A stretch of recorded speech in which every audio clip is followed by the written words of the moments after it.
झूलेली झूला बाकी झूले रे झूले ना।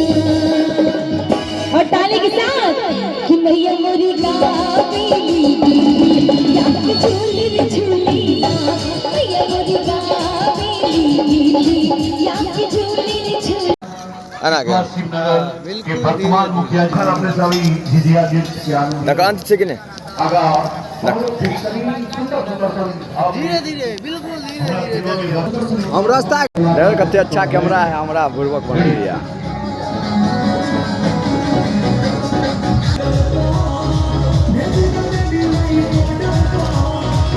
जब चुनाव था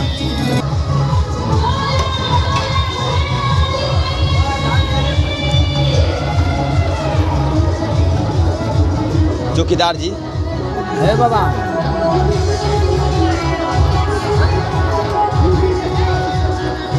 हमरा कुछ नहीं मैया खाली तू हाइट के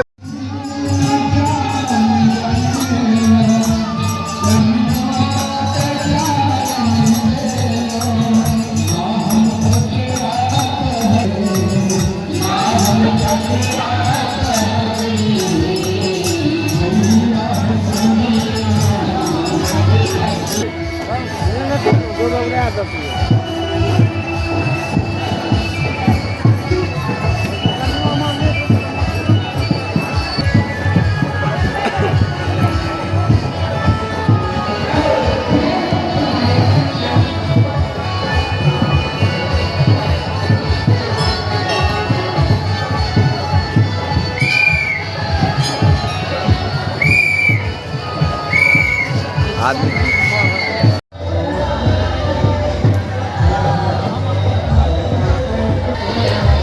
एक्शंस की आदमी को अंदर कर एक्शंस ये एक्शन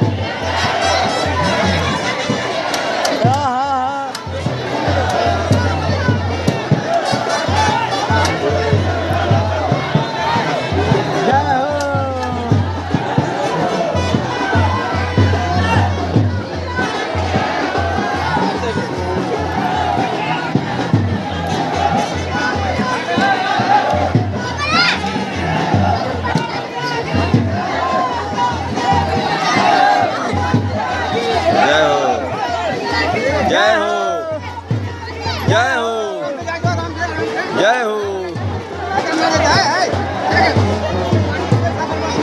देखिए मस्त वीडियो बना